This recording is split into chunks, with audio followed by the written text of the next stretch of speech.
Olá, eu sou Rose Sampaio, professora de língua portuguesa, também gestora da SCIA. Diferente porque apostamos em cada um de vocês, trabalhando com o módulo de interpretação de texto. Eu sei que nós já conversamos um pouquinho, mas foi uma conversa introdutória lá no primeiro dia, lembram? Uma conversa introdutória, acabamos migrando muito para outros tópicos, outros conteúdos. Eu acho que é interessante eu pegar de uma forma mais linear, inclusive, os slides com os quais nós já trabalhamos. Ah, excelente pergunta de Ana. Ana está perguntando onde é que ela encontra o conteúdo relacionado à interpretação de texto com hiperonímia, hiponímia, meronímia, holomínia. Pouquíssimas gramáticas trazem isso. Pouquíssimas gramáticas trazem isso, reduzem muito a ideia do que é semântica. O que é semântica mesmo? Sentido. Reduzem demais a ideia do que é semântica. De semântica. No entanto, o que acontece? Infelizmente, a parte de semântica ela é reduzida para os homógrafos, homófonos e parônimos. Como se fosse só isso. Então, você não tem tantas gramáticas que abordam esse referencial de forma tão aprofundada, não é? Aí, o curso de interpretação, ele visa justamente preencher essa lacuna, que é deixada tanto nos livros quanto em cursos para língua portuguesa. Porque as pessoas ainda não se habituaram. Gente, alguns cursinhos, eles estão dividindo hoje interpretação de texto das demais matérias relacionadas ao português. Mas são pouquíssimos cursos que fazem isso. E outra coisa, como não é uma prática, os professores acabam não tendo uma técnica tão bem desenvolvida para passar. Mais de interpretação. Só que veja só, Dri, o que acontece com o processo de interpretação? O aluno, ele chega achando que interpretação não é teoria. E aí, quando você diz assim, vamos levar 8 encontros falando sobre interpretação de texto. Ai, para que isso? Para que tanto? Mas aí você precisa, gente, realmente trabalhar com o processo, identificar as técnicas e perceber a nomenclatura. Durante o módulo de interpretação é o momento em que a gente mais identifica nomenclaturas, tá? Mas para não ficarmos dando voltas, vou passar aqui só bem rapidamente. Nós já vimos isso. Nós temos 2 tipos de comunicação, não é? Uma falada e a outra escrita. De comunicação verbal. O que é uma comunicação verbal?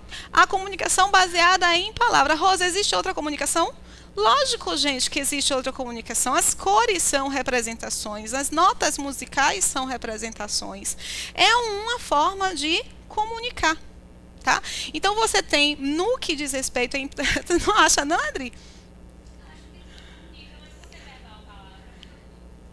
Ah, tá. Na Bíblia tem uma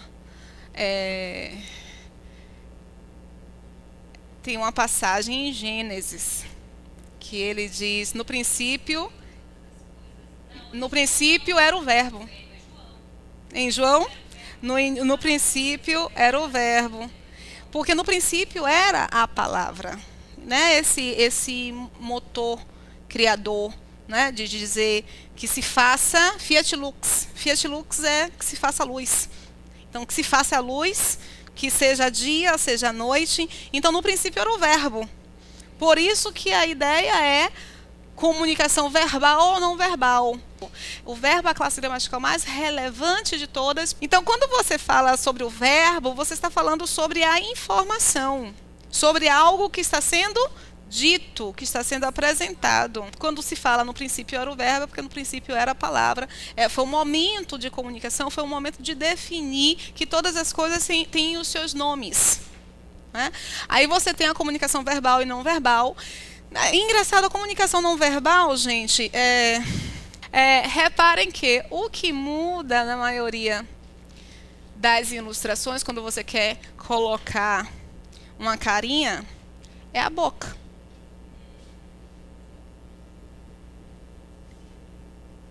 Então, assim, quando você vê uma charge e identifica o formato dos lábios, esse formato ele dá para nós uma informação.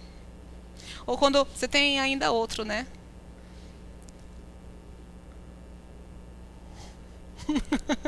Cada uma delas comunica para nós uma determinada coisa.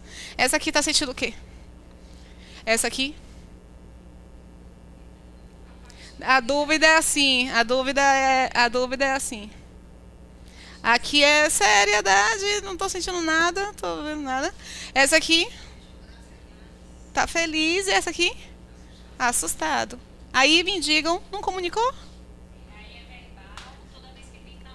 É, não verbal é quando você tem outros significantes, tá?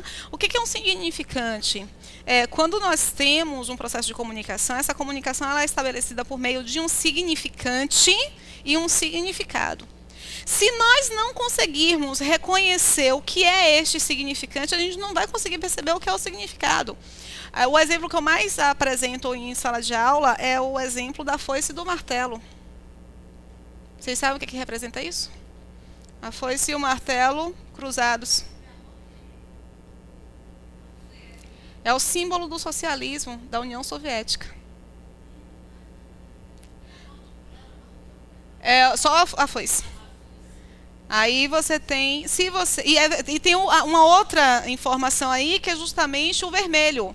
Porque a foice e o martelo estão cruzados e o fundo redondo vermelho. Então, a cor está representando algo também, está apresentando para nós uma comunicação. E nós precisamos reconhecer essa comunicação. O tom da fala. Chico Buarque. Alguém sabe a letra de Atrás da Porta? De Retratos de Adriana Calcanhoto? Eu tô com as músicas na minha cabeça, eu não consigo falar.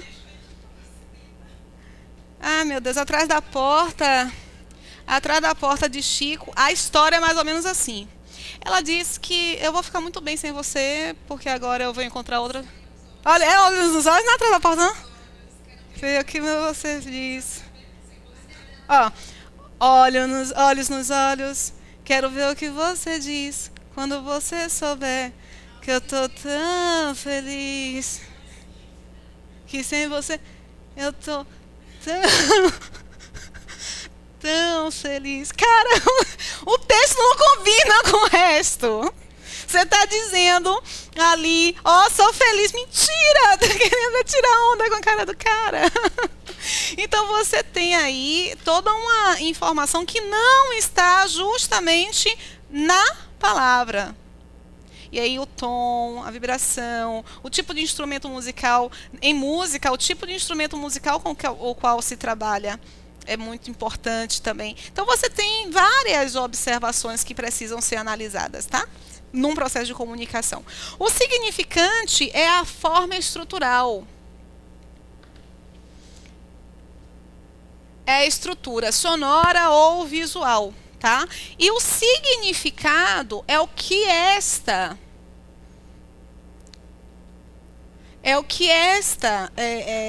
informação vai carregar. E às vezes o significado é modificado ao longo dos anos. Já repararam? Porque vejam, vocês viram a polêmica da C&A? Do comercial? Ah, gente, eu vi a polêmica, eu fui procurar o comercial. O comercial é lindo. A polêmica, né? Lindo. Eu não vi naquele significante o significado que a pessoa que iniciou a polêmica ofereceu. É um grupo, na verdade, né? A ideia do nascimento. É muito bonito. É muito bonita a ideia do nascimento. Eles nascem nus. E eles começam a correr nus. Quando eles chegam a um determinado ponto, um lugar muito bonito, eles veem roupas estendidas. E eles começam a escolher. Mas eles começam a escolher sem a regra de que diz isso é para menina e isso é para menino. Eles começam a escolher porque gostaram. Naturalmente, é o poder da escolha. Aí eles se vestem, menino com roupa de menina, menina com roupa de menino, menino com roupa de menino mesmo, menina com roupa de menina mesmo. E aí eles se vestem e começam a correr novamente. Aí chegam num determinado ponto do topo, se olham e começam de novo a tirar a roupa. Aí diz assim, você pode experimentar e mudar. Aí o que eu dei para esse significante? Eu dei outro significado, a ideia da liberdade. O que eu vi ali naquele comercial foi a ideia da liberdade, sobretudo. A menina não viu isso. É uma cantora gospel que iniciou a polêmica. Ela não viu isso. Ela viu justamente a necessidade que a mídia encontra hoje de dizer que tudo está muito aberto, tudo está muito livre, que meninos podem ser meninas e meninas podem ser meninos. Eu não vi isso. E o comercial é lindo. O comercial é lindo para tratar da liberdade. Mas o significante é a parte estrutural. Pode ser a sonora ou a gráfica.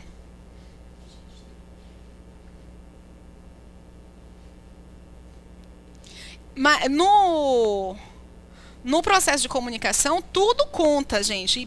E por isso, no processo de interpretação de texto, tudo conta. Porque, às vezes... tem uma charge com a qual eu trabalhei há pouco tempo em uma análise de provas, que em um lado o cara está com um telefone super pancada e high-tech, e do outro lado ele está com um tijolo e vestido de Homens das Cavernas. Aí ele diz, meu telefone me deixa a anos-luz à frente. E o outro diz, meu telefone parece que me deixa minha operadora me deixa na época das cavernas, né? Aí você tem uma diferença entre o telefone, o aparelho que tem alta tecnologia, e a operadora que não segue, não acompanha esta alta tecnologia e parece que está num período primitivo. O que está apresentando comunicação? É somente o texto? Não, é o visual também. Então, para fazer interpretação de texto, vocês têm que se prender um pouco, às vezes, aos pequenos detalhes. É uma sutileza. Quem já assistiu a um filme chamado Má Educação, de Almodóvar? Má Educação é fantástico. Má Educação. É muito bacana o filme, e foi a primeira vez que eu percebi como Almodóvar coloca nos seus filmes o vermelho. Toda vez que ele trata da paixão de uma forma muito intensa, ele coloca o vermelho. Eu gosto de filme, gente. Eu gosto de filme de perceber a importância da trilha sonora. Você sabe o que é perceber a importância da trilha sonora como um significante que vai estar carregado aqui de significado?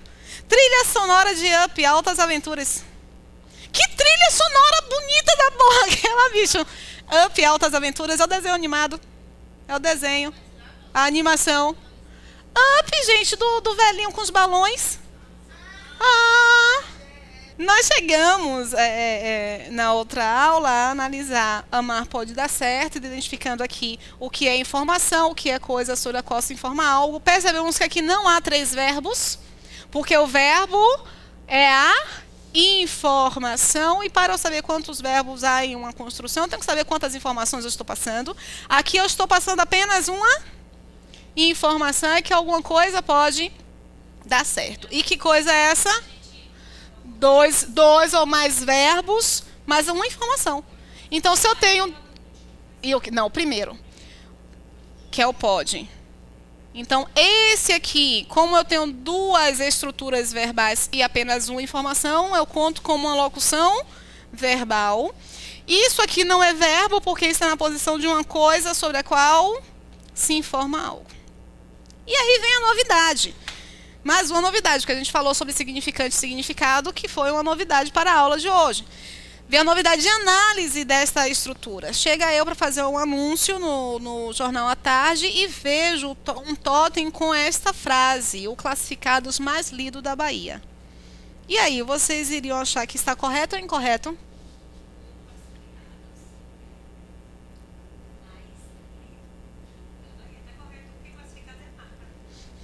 Quase. Quase isso, mas tá indo no caminho. Qual é a informação que eu tenho aqui? Que alguma coisa é a mais lida da Bahia. Que coisa é essa?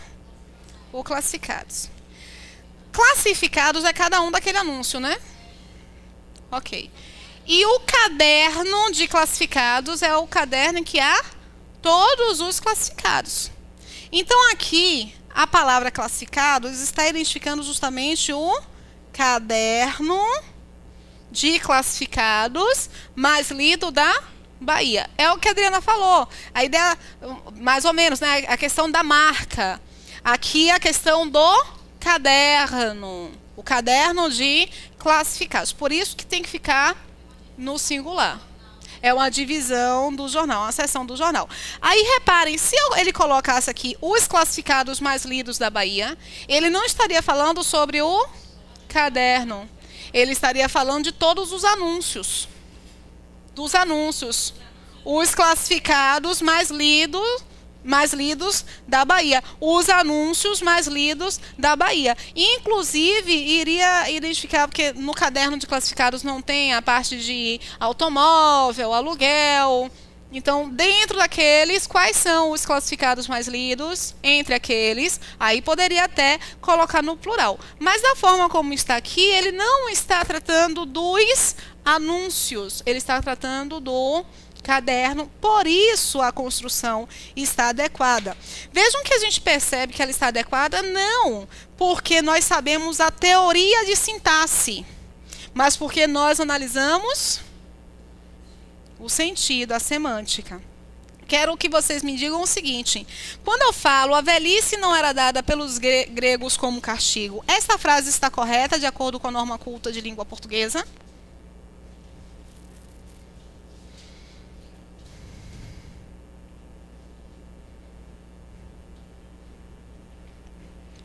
Está correta? Falta alguma coisa?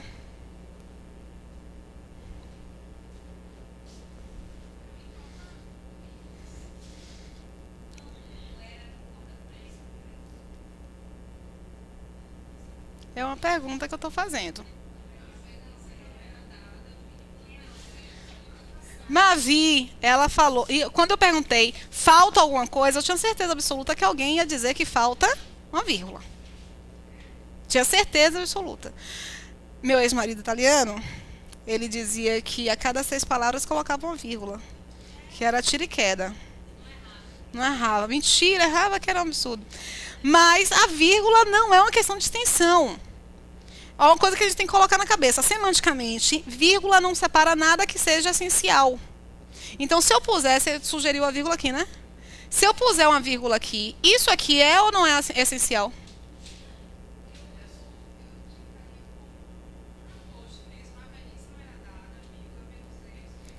Aí vamos analisar a semântica, né?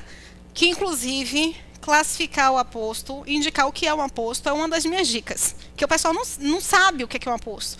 Por qual razão as pessoas não sabem o que é um aposto? Porque elas aprendem? Não. Elas veem a palavra aposto quando estão vendo a pontuação. Então sempre relaciona o aposto à pontuação, à vírgula. Então vamos ver o que é um aposto. O aposto, esse A aqui significa perto. Posto, perto. O aposto é uma função de um substantivo que vai caracterizar outro substantivo. O aposto é uma característica permanente.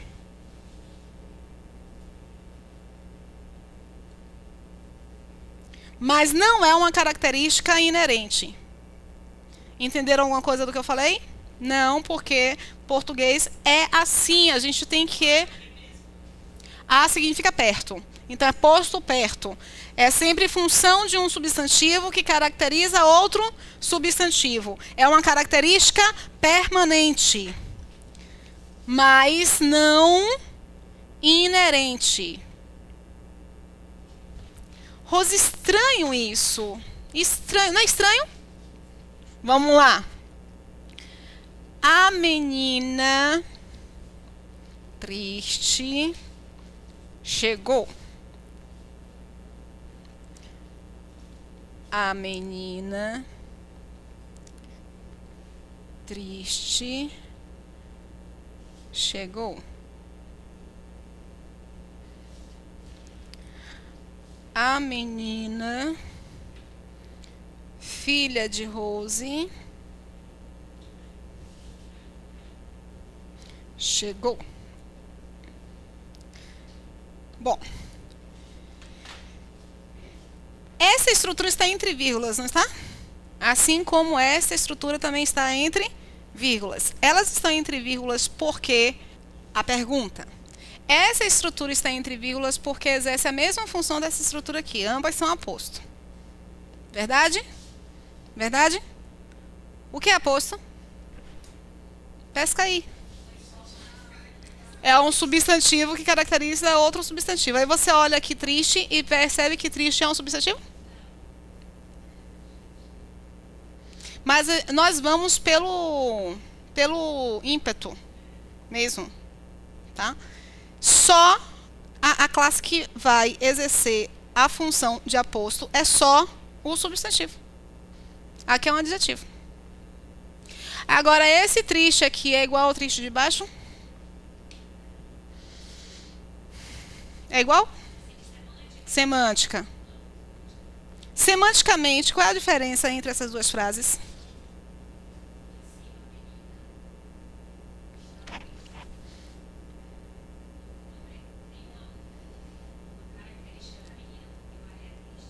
Sim. Perfeito, Adriana. Ó, repare, isso aí você está fazendo uma análise semântica da construção. Isso é interpretação de texto. Mas vai te ajudar muito a fazer classificação da função e da classe gramatical. Porque nesse momento eu sei que ela é triste. E neste momento eu sei que ela está triste. E uma coisa que a gente repete muito ao longo do curso de português é: se as palavras se comportam de formas diferentes, elas são diferentes. É o mesmo comportamento? Sintaxe não é função, não é comportamento? Sintaxe é isso, né? Então, sintaticamente, apesar de estarem na mesma posição, apesar de serem a mesma classe gramatical, sintaticamente é a mesma função? Não. O para quê é diferente. Deu para entender direitinho?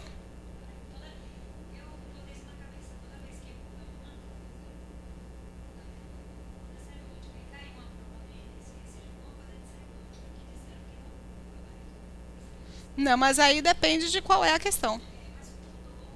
Ah, peraí. Foi aquela da coesão da palavra biblioteca com livro? Essa coleção? Com livro. É.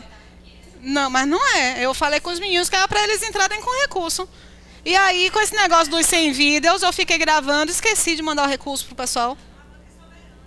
Não, a banca é soberana depois do recurso. Depois do recurso, a banca... Mas com certeza entraram com recurso. E com certeza, porque essa questão é impossível. Ah, não lembro das vírgulas, não. Aí você quer demais. Sim, mas aí eu preciso ver... Mas aí você precisa... Não. Às vezes não muda a sintaxe. É, pode. Não, pode mudar a semântica sem mudar a sintaxe. Porque, por exemplo, ou pode mudar a sintaxe sem mudar a semântica. Que trocar o verbo haver pelo verbo existir pode, semanticamente, mas sintaticamente você muda a sintaxe, entendeu? Então depende muito da questão. Preciso ver a questão para te orientar melhor, entendeu?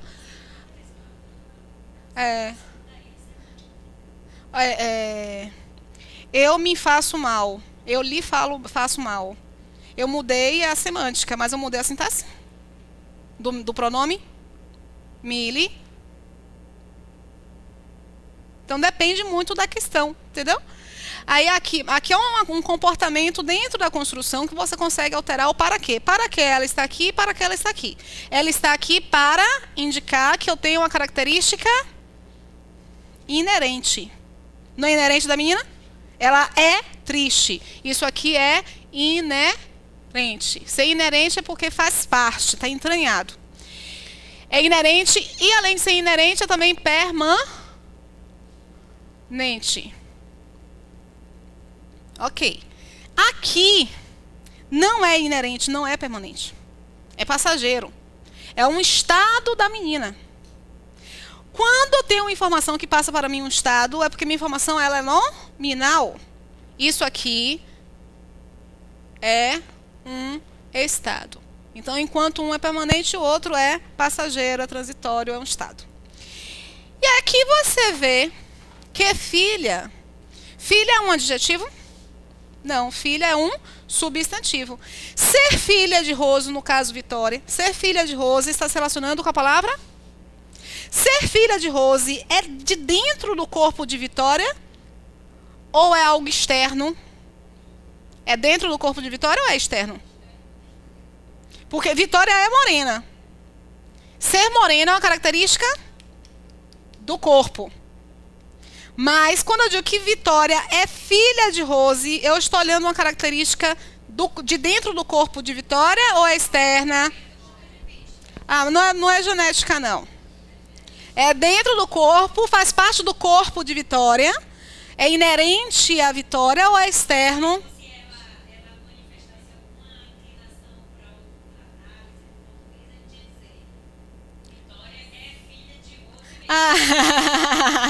Ai, olha, eu gostei disso. Se eu disser... Não, depende da frase. Não depende da ótica, depende da frase. Porque quando eu digo...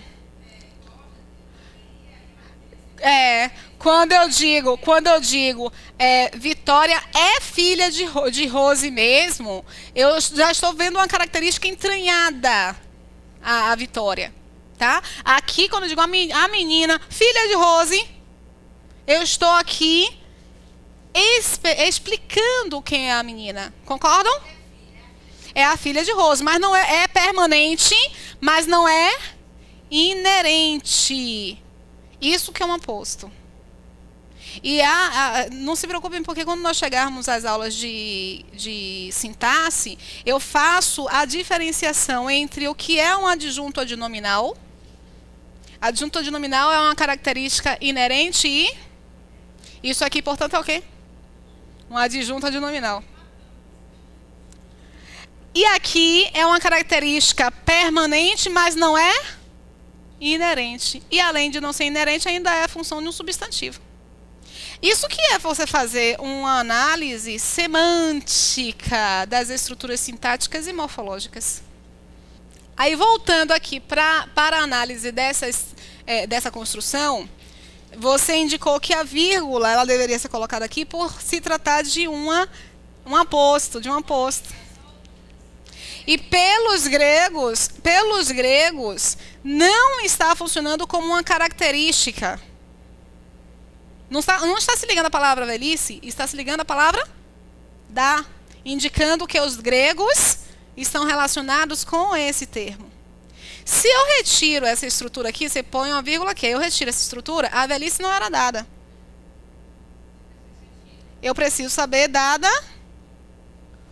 por quem ou para quem. Isso aqui não tem vírgula, portanto, tá? Essa estrutura aqui, ó, é a estrutura por preposição mais pois.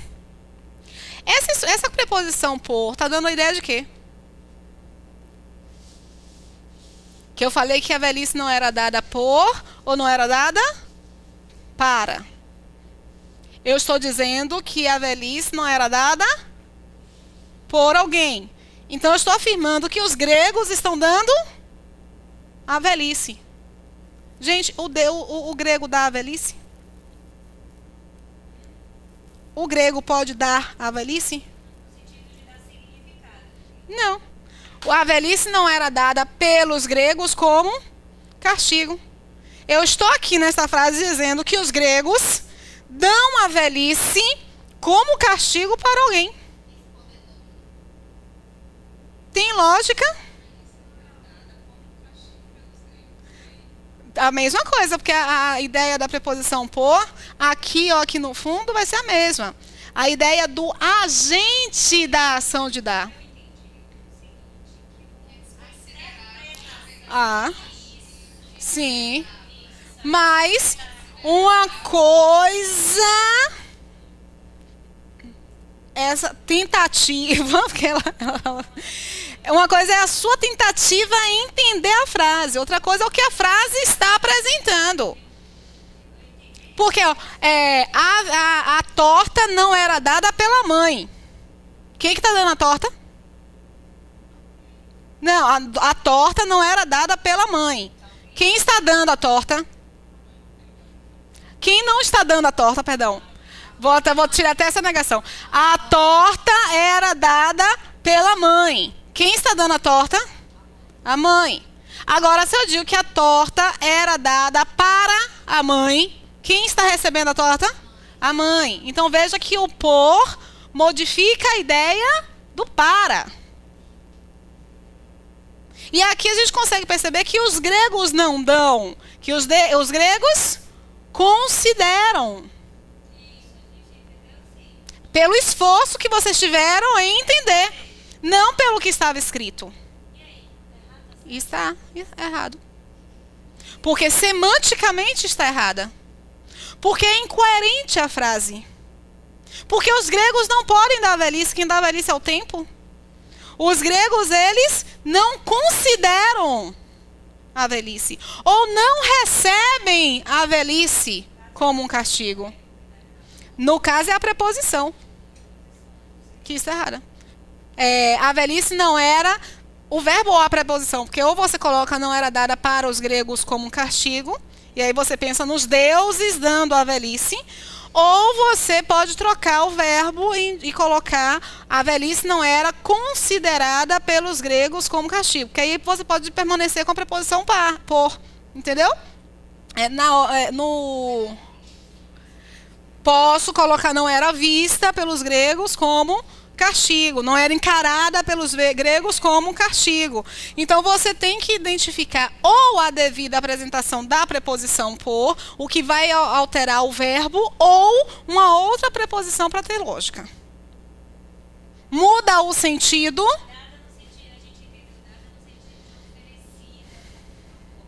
Não, mas está certo de vocês analisarem assim o verbo.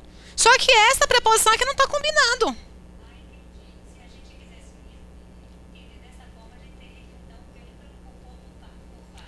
E mesmo assim, mudando por para, você tem ideia de meta. Quem é que está recebendo?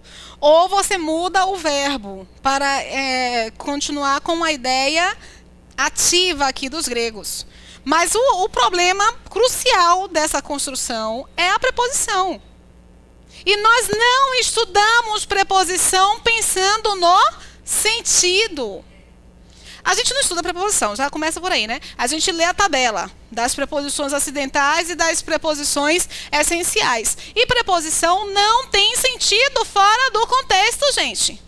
Preposição só tem sentido no contexto. Porque, às vezes, uma preposição vai interferir em toda a dinâmica da estrutura. Olha que coisa importantíssima para ser analisada, né?